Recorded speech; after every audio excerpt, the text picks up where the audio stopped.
Today we are going to continue with lesson 7.7, and so that is going to have us write and solve exponential growth and decay functions.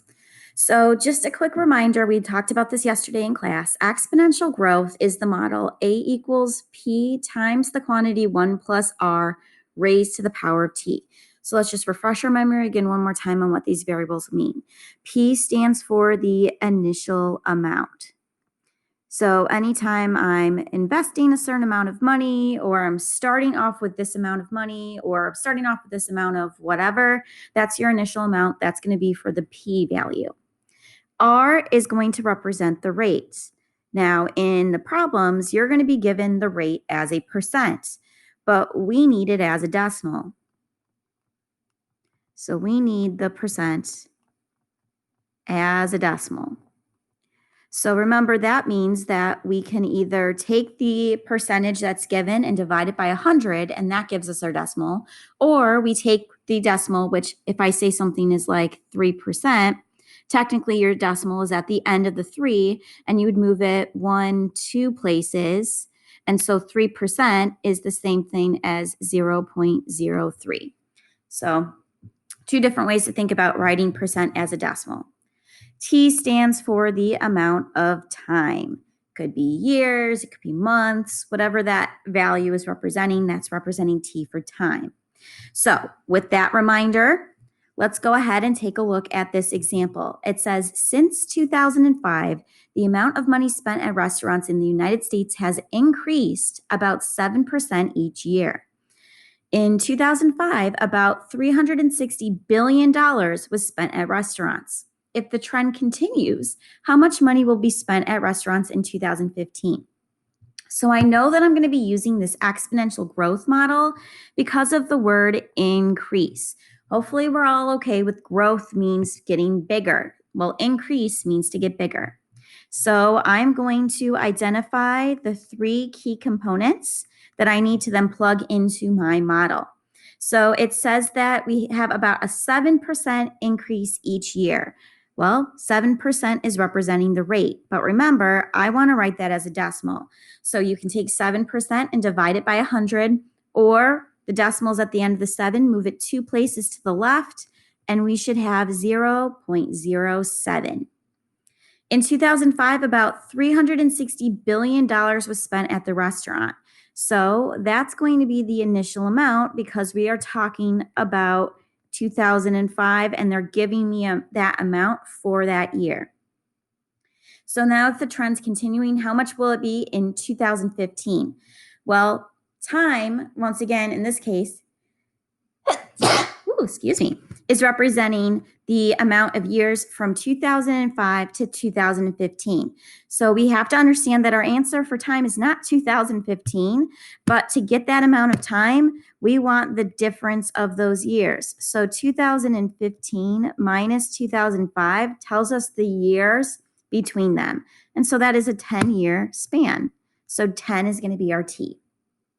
And now that we have all of that, once again, we are going to plug it into our formula where we've got A equals P times the quantity 1 plus R raised to the power of T. So A is going to equal, we have 360 for our $1 billion. In parentheses, we'll have 1 plus, and then I put my decimal rate of 0.07, and I want to raise that to the power of T. So remember, you can use a calculator. You just want to be very careful. Order of operations, make sure that you put the parentheses in your calculator. Make sure 10 is the exponent.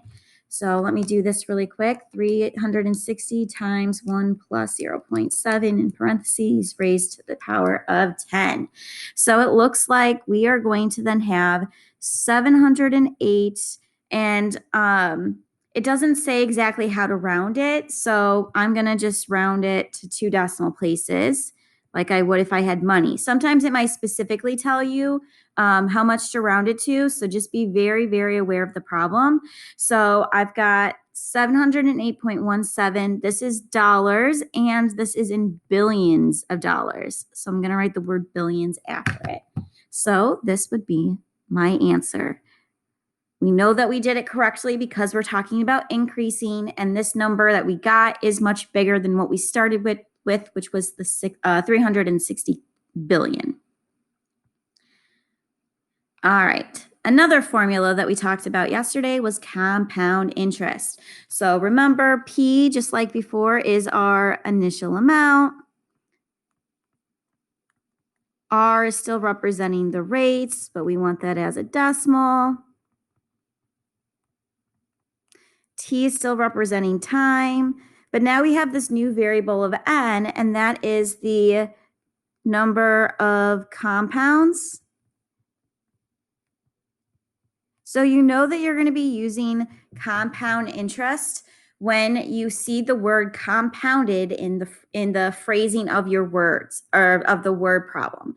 Okay, and so just another reminder, we've got different compound problems. So we've got compound, we've got annually,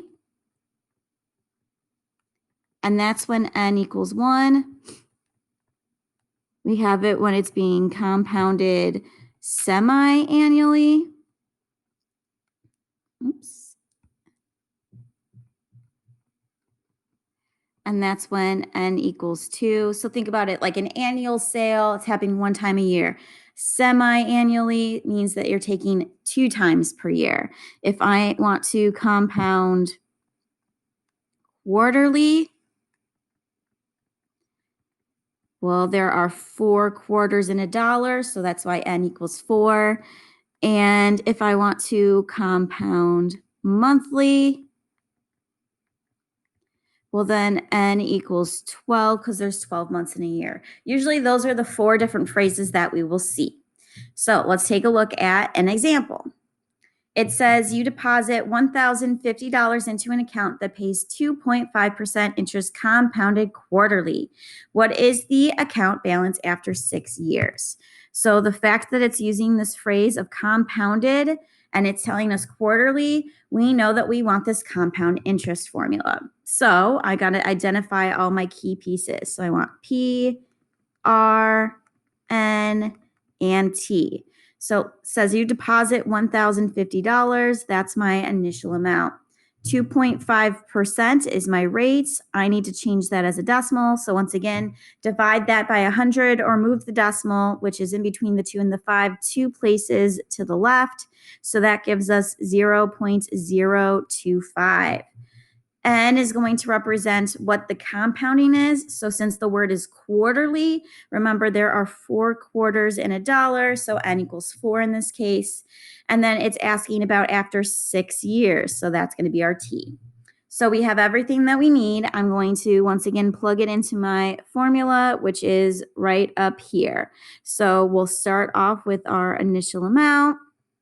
In parentheses, I want 1 plus, then I want my rate on the top. I'm dividing that by the n value, and I'm raising that to the n times t. Okay, once again, you get to use a calculator and you want to be very, very careful. You want to put it in specifically like I have written here. So you want your parentheses around the 1 plus 0.025 over 4. Only the 4 is being divided by the decimal. It's not being divided by the 1. It's being raised to both the 4 and the 6 being multiplied together. So you want to very, very carefully plug that in. So let's do this. I can...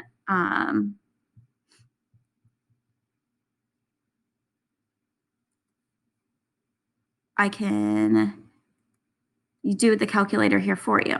So I'm going to go to the calculator. All right, so I want my initial amount, which was the 1,050.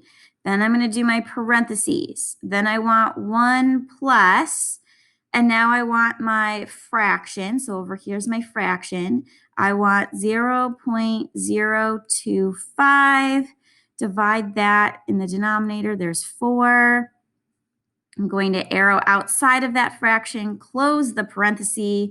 Now I want to hit that AB button. And now I've got exponents, and I want 4 times 6. Oops. So notice that the 6 didn't end up out in front. So I'm going to arrow back. Arrow. I got to go up back to the 4. I got to make sure that that's being, why won't that do that? You know what? I can very easily multiply 4 and 6 together. 4 times 6 is 24. So I'm going to do that first. And notice that then I've got my answer right here. So it looks like 1,219. And then I'm going to round to 2 decimal places because I'm talking about money. So because that third decimal is a 6, that means I have to round the second decimal up. So it'd be 36 cents. So $1,219.36. So $1,219.36 would be then my answer. It should be bigger than what we started with because compounding means that they're giving you money. All right. And then finally, exponential decay. This is going to be the formula A equals P times the quantity 1 minus R raised to the power of T. So same idea. P is our initial amount. Our R is the rate as a decimal. T is representing time. So here is my problem. It says you buy an iPhone 8 for $1,000 and it depreciates at a rate of 14% per year. How much is your phone worth after 3 years? So the word depreciate means that we are losing value. Depreciate, think DE for decay. We are going to want to be subtracting. So I'm going to identify my 3 key pieces. So I want P, R, and T. So we're starting with $1,000 that we spent on that iPhone. We are losing 14% each year. As a decimal, that is 0.14. They want to know after 3 years, what is that value? So I know that I want to plug in 1,000 for P, and then in parentheses 1 minus 0.14, and I'm raising that to the third power. So once again, very carefully in your calculator, make sure that you put parentheses when you are subtracting those values. Make sure you're raising it to that third power. We are talking money, so that means that I am going to have $958, and when I round, because it's 0.585, the 5 tells me that that 8 needs to round up. All right.